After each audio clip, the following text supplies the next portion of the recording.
자, 그리고 또 굉장히 또 중요한 이벤트가 있죠. 인사청문회. 인사청문회를 앞둔 김민석 국무총리 후보자의 얘기를 이어가겠습니다. 김민석 후보자의 해명에도 불구하고 의혹은 계속 잦아들지 않고 있습니다. 자, 그러자 여야가 신경전을 예민하게 벌이고 있는데요. 깜짝 기내 간담회를 진행한 이재명 대통령도 이에 대해서 본인의 생각을 꺼냈습니다.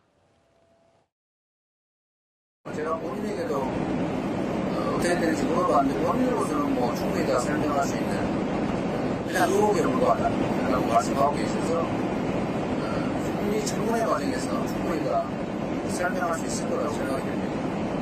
인사청문회 시작 전부터 무작정 범죄자로 낙인 찍고 이쯤 되면 인사검증이 아니라 이재명 정부를 시작부터 발목 잡겠다는 의도의 정치 공작으로 볼 수밖에 없습니다.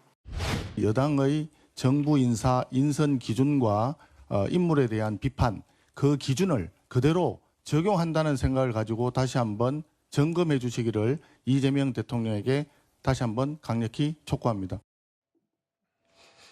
이번에 논란이 되고 있는 김민석 후보자를 둘러싼 의혹에는 강모 씨라는 인물이 주요 인물로 등장하고 있습니다.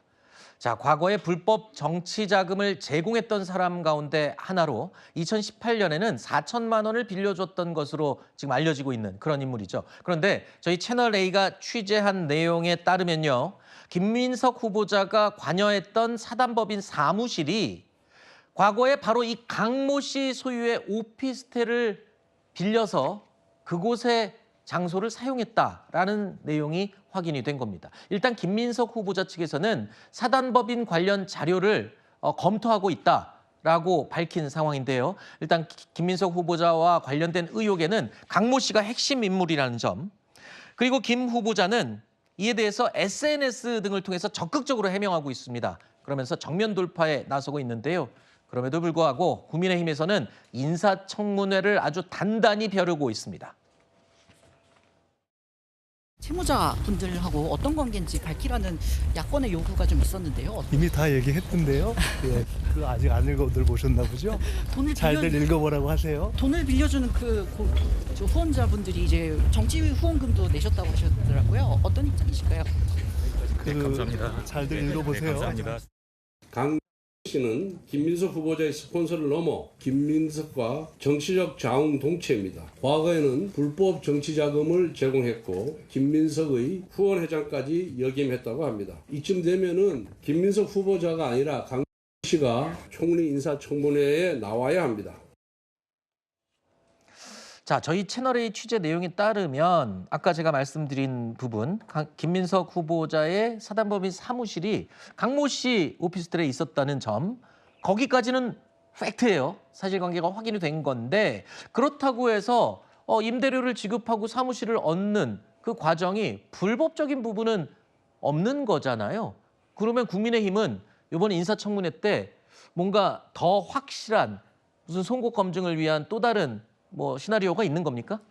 사실 며칠 사이에도 지금 논란들이 점입가경으로 계속 커지고 있다는 게 중요하겠죠. 자녀 문제부터 시작해서 특히 이 채권 채무 관계의 자금의 흐름이 굉장히 석연치 않은 부분들이 있다라는 겁니다. 저희가 이것을 불법 정치 자금이라고 단정지어서 얘기할 수는 없겠습니다만 그런 좀 부적절한 측면들에 대해서 정확하게 소명을 할 필요는 있겠죠. 이를테면 이 강모 씨 같은 경우는 이미 과거 대법원에서 2억 5천만 원 불법적인 정치 자금을 제공했다라고 해서 확정 판결이 난 사안입니다. 그런데 그 직후 2018년에 또 그 강모 씨에게 4천만 원을 빌렸다라고 하거든요. 그런데 강모 씨 측에서 이 채권을 주장을 하면서 변제하라고 요구를 하지 않았기 때문에 이 또한 부적절한 이런 정치 자금을 제공한 것이 아닌가라고 저희가 의혹 제기를 하는 것이고요. 네. 사무실 역시 여의도 소재 오피스텔입니다. 그런데 이것을 1년 동안 보증금 1,000만 원에 월세 480만 원을 신고를 했더라고요. 그런데 1년 동안 480만 원이면 월 40만 원 수준인 거거든요. 그런데 저희 요새 그 1인 가구 자취만 해도 월세 5, 60만 원 기본적으로 나가는데 과연 이 정도 여의도에 있는 사무실을 이 가격에 빌리는 것이 적절한가? 네. 이런 것들도 좀 부당하게 혜택을 제공한 것이 아닌가라는 의구심들이 있기 때문에 이런 것들을 네. 송곳 검증을 해서 국민적 눈높이에 맞춰야 한다. 저희 그렇게 보고 있습니다. 알겠습니다. 어차피 국민의힘에서는 의혹을 제기했고 이제 인사청문회가 예정돼 있기 때문에 국민의힘이 이 의혹을 얼마만큼 또 밝혀내느냐도 국민들이 지켜보고 있고 또한 김 후보자도 이 의혹에 대해서 얼마만큼 명쾌한 또 해명을 하는지도 인사청문회를 통해서 온 국민이 확인할 수 있을 것 같습니다. 자, 국민의힘은 이뿐만이 아닙니다. 김민석 후보자의 소득보다 지출이 더 많은 점도 문제로 짚고 있습니다. 번 돈은 5억 1천만 원인데 그걸로 추징금 6억 2천만 원 다 갚고 교회 헌금 2억 원 하고 현금이랑 신용카드 2억 3천 하고 쓴 거는 10억 원이 훌쩍 넘어가는 거잖아요.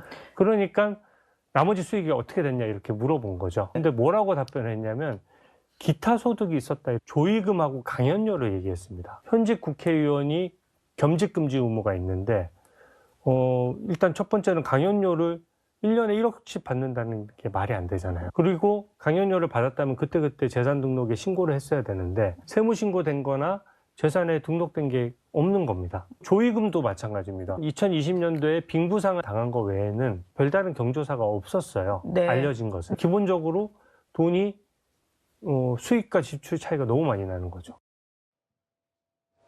자, 국민의힘에서 제기하고 있는 의혹을 간단히 얘기하면 이겁니다. 김민석 국무총리 후보자가 지난 2020년부터 5년 동안 쓴 돈, 지출한 것으로 추정되는 금액은 10억 원 정도가 됩니다.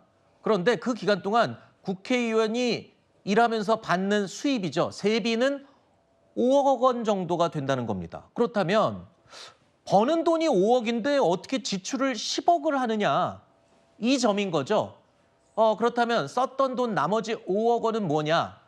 즉 기타 소득이라는 얘기가 됩니다. 기타 소득이 앞서 들으신 것처럼 강연료나 조의금 뭐 이런 돈들을 합치니까 그 모자라는 5억 원의 규모가 된다라는 건데 국민의힘은 지금 이 자금 출처를 도저히 납득할 수가 없다라고 지적을 하는 거죠. 국민의힘은 김민석 후보자의 전 배우자와 현 배우자까지 증인으로 요청을 할 계획입니다.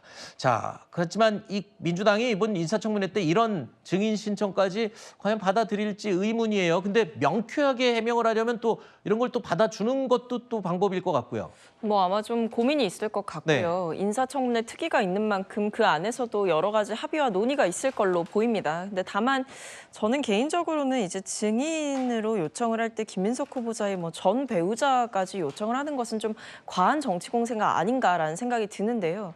결국 처음에 이제 제기됐던 게 김민석 후보자의 자녀와 관련해서 이 뭐 유학비라든가 교육비를 어떻게 부담하고 있느냐 이런 논란이 있지 않았습니까? 네. 근데 여기에 대해서도 이제 김민석 후보자께서 명확하게 전 배우자가 양육을 담당하고 있다라는 이야기를 하셨는데 아마 이와 관련해서 규명하고자 신청을 한 것 같습니다. 근데 저는 좀 과도한 어떤 사생활 침해 성격의 증인 신청이 아닌가라는 생각이 들 정도로 어떤 후보자가 해명을 하고 있는 부분들까지도 계속해서 문제를 삼는 것은 좀 과하다라는 생각이 있고요. 네. 그 외에도 지금 뭐 여러 가지 소득과 관련해서 좀 어떻게 보면 맞지 않는 부분이 있는 것 아니냐 이런 부분들은 저는 청문회 과정에서 자료 요청을 다 하시지 않습니까? 네. 거기에 대해서 아마 김민석 총리 후보자께서 본인의 재산 내역을 잘 정리한 여러 가지 자료들을 충실하게 보내시지 않을까라는 생각이 들고 네. 이번에도 SNS를 통해서 본인이 그동안 본인에게 이제 납부 의무가 있었던 추징금의 내역이라든지 네, 뭐 네. 가산세 내역이라든지 이런 것들까지 다 포함해서 공개를 하셨거든요. 아마 그와 비슷하게 디테일한 자료들이